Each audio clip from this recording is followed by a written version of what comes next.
Selamat datang di Nalar Diri. Depresi. Seringkali kita mendengar kata ini, namun apakah kita benar-benar memahaminya? Lebih dari sekadar perasaan sedih, depresi adalah kondisi medis serius yang memengaruhi jutaan orang di seluruh dunia. Ia bisa merenggut kebahagiaan, energi, bahkan harapan. Dalam 15 menit ke depan, kita akan selami lebih dalam apa itu depresi, bagaimana mengenali gejalanya, penyebabnya, serta langkah-langkah untuk mengatasinya. Tujuan kita bukan hanya sekadar memberi informasi, tetapi juga membuka mata kita semua bahwa depresi bukanlah aib, melainkan kondisi yang membutuhkan perhatian dan penanganan. Jadi, mari kita mulai perjalanan memahami depresi bersama-sama. Depresi, atau gangguan depresi mayor, adalah gangguan suasana hati persisten yang menyebabkan perasaan sedih, kehilangan minat, dan berbagai gejala fisik serta emosional lainnya. Bedanya dengan kesedihan biasa adalah intensitas, durasi, dan dampaknya terhadap kehidupan sehari-hari. Kita semua pernah merasa sedih, kecewa, atau patah hati. Itu adalah bagian normal dari pengalaman hidup. Namun, depresi melampaui batas-batas emosi normal ini. Bayangkan Anda sedang menikmati hari-hari Anda, tiba-tiba awan gelap menyelimuti. Awalnya hanya gerimis, tapi lama-kelamaan hujan deras tak kunjung berhenti. Langit selalu mendung, dan matahari seperti enggan menampakkan diri. Itulah analogi sederhana depresi. Anda mungkin merasa lelah meskipun sudah cukup tidur, kehilangan minat pada hobi yang dulu sangat Anda nikmati, atau bahkan sulit berkonsentrasi pada tugas-tugas sederhana. Penting untuk diingat bahwa depresi bukanlah tanda kelemahan karakter atau kekurangan iman. Ini adalah kondisi medis yang melibatkan perubahan kimia otak, faktor genetik, lingkungan, dan psikologis. Sama seperti penyakit fisik lainnya, depresi membutuhkan diagnosis dan penanganan yang tepat. Mengabaikannya justru bisa memperburuk kondisi dan berdampak serius pada kualitas hidup seseorang. Bagaimana kita bisa tahu seseorang mengalami depresi dan bukan hanya sekadar bad mood? Ada beberapa gejala kunci yang bisa kita perhatikan.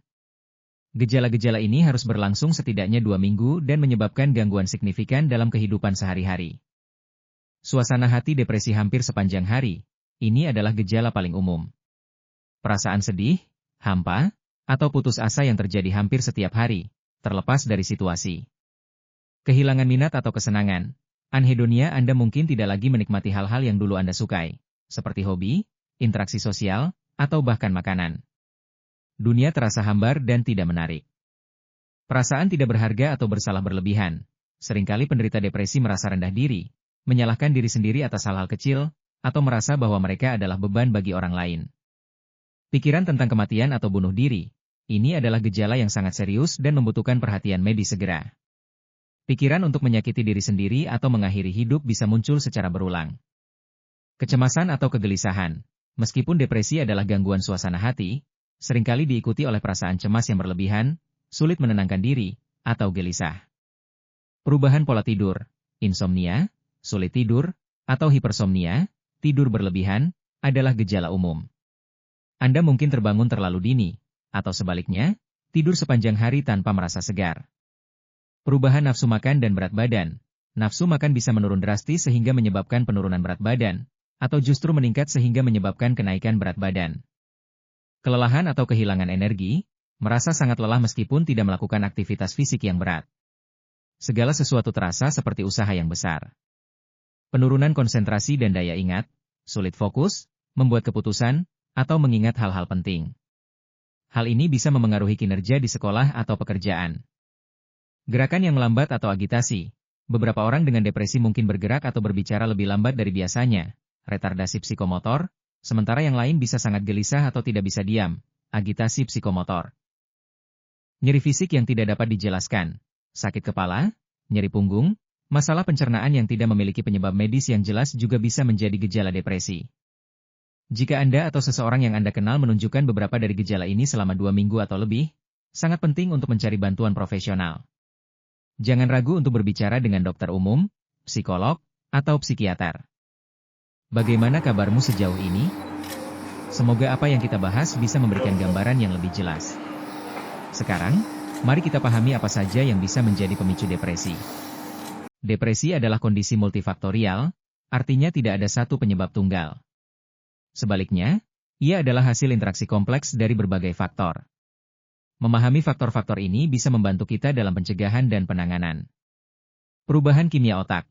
Otak kita menggunakan neurotransmitter, zat kimia otak, seperti serotonin, dopamin, dan norepinefrin untuk mengatur suasana hati, tidur, nafsu makan, dan energi.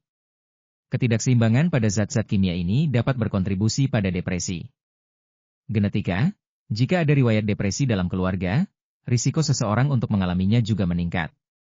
Ini menunjukkan adanya komponen genetik yang kuat, meskipun tidak berarti Anda pasti akan mengalaminya.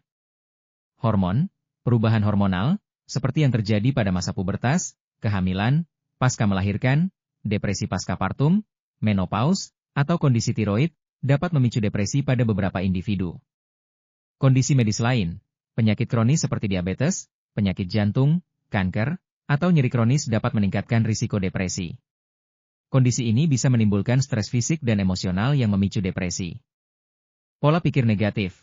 Orang yang cenderung memiliki pola pikir pesimis, sering menyalahkan diri sendiri, atau melihat segala sesuatu dari sisi negatif lebih rentan terhadap depresi. Coping mekanis yang buruk. Cara seseorang menghadapi stres dan masalah hidup juga berperan. Jika seseorang tidak memiliki strategi coping yang sehat, mereka mungkin lebih mudah terperoskan dalam depresi. Perfeksionisme berlebihan. Tekanan untuk selalu sempurna dan ketakutan akan kegagalan dapat memicu kecemasan dan depresi. Peristiwa hidup yang stres, kehilangan orang yang dicintai, perceraian, masalah finansial, kehilangan pekerjaan, atau trauma lainnya dapat memicu depresi. Trauma masa lalu, pengalaman traumatis, terutama di masa kanak-kanak seperti pelecehan atau penelantaran, dapat meningkatkan kerentanan terhadap depresi di kemudian hari. Isolasi sosial, kurangnya dukungan sosial, merasa terasing, atau kesepian dapat memperburuk gejala depresi. Stres kronis. Stres yang berkepanjangan dari pekerjaan, hubungan, atau masalah hidup lainnya dapat menguras energi mental dan fisik, sehingga memicu depresi. Penyalahgunaan zat, alkohol dan narkoba seringkali digunakan sebagai mekanisme coping yang tidak sehat, namun justru dapat memperburuk atau memicu depresi. Penting untuk diingat bahwa tidak semua orang yang mengalami salah satu faktor di atas akan mengalami depresi. Kombinasi beberapa faktor ini, dan bagaimana seseorang bereaksi terhadapnya, yang seringkali menjadi pemicu utama. Kabar baiknya adalah depresi adalah kondisi yang dapat diobati. Dengan penanganan yang tepat, banyak orang dapat pulih dan kembali menjalani hidup yang memuaskan. Ada beberapa pendekatan yang terbukti efektif. Terapi kognitif perilaku, CBT salah satu jenis terapi yang paling umum dan efektif. CBT membantu individu mengidentifikasi dan mengubah pola pikir negatif serta perilaku tidak sehat yang berkontribusi pada depresi. Terapi interpersonal, IPT terapi ini fokus pada masalah hubungan interpersonal yang mungkin memicu atau memperburuk depresi. Terapi psikodinamik, terapi ini mengeksplorasi konflik bawah sadar atau pengalaman masa lalu yang mungkin memengaruhi kondisi emosional saat ini. Antidepresan bekerja dengan menyeimbangkan kembali neurotransmitter di otak. Ada berbagai jenis antidepresan, dan dokter akan memilih yang paling sesuai berdasarkan gejala dan respons individu. Penting untuk diingat bahwa obat-obatan ini tidak bekerja instan. Butuh beberapa minggu untuk melihat efeknya, dan pengobatan harus terus dilakukan sesuai anjuran dokter, bahkan setelah gejala membaik, untuk mencegah kekambuhan. Penggunaan obat-obatan harus selalu di bawah pengawasan psikiater atau dokter. Meskipun bukan pengganti terapi atau obat-obatan, perubahan gaya hidup sehat dapat sangat mendukung proses pemulihan dan mencegah kekambuhan. Olahraga teratur, aktivitas fisik dapat melepaskan endorfin, yang memiliki efek peningkat suasana hati alami.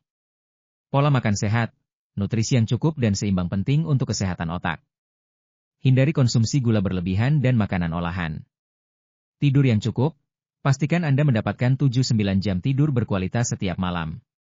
Manajemen stres, pelajari teknik relaksasi seperti meditasi, yoga, atau pernapasan dalam. Hindari alkohol dan narkoba. Zat-zat ini dapat memperburuk gejala depresi dan mengganggu efektivitas pengobatan. Jaga koneksi sosial, tetap terhubung dengan teman dan keluarga, atau bergabung dengan kelompok dukungan. Jangan biarkan diri Anda terisolasi. Lakukan hobi atau aktivitas yang menyenangkan meskipun sulit. Mencoba kembali melakukan hal-hal yang Anda nikmati dapat membantu membangkitkan kembali semangat. Terapi cahaya untuk depresi musiman, seasonal affective disorder, terapi cahaya dapat membantu.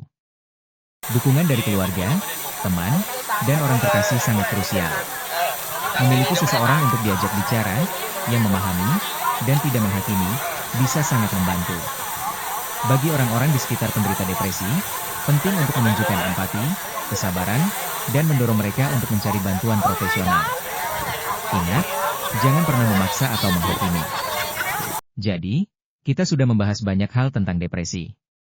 Mulai dari apa itu depresi, gejalanya, penyebabnya, hingga bagaimana mengatasinya. Mari kita rekap sebentar poin-poin penting yang sudah kita pelajari.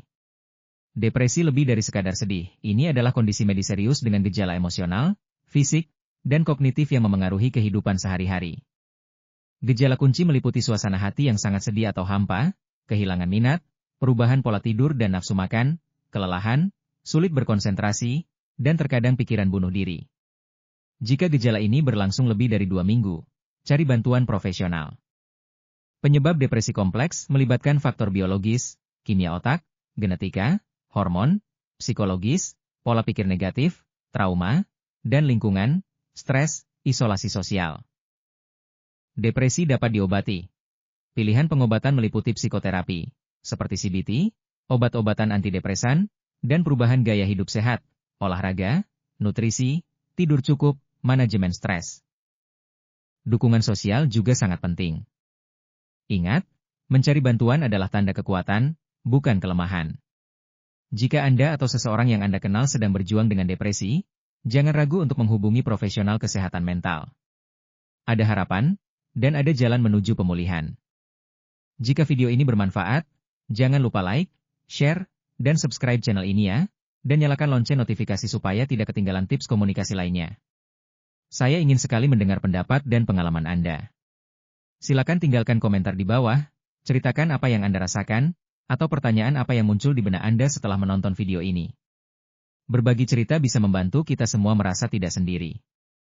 Terima kasih sudah menonton, sampai jumpa di video berikutnya.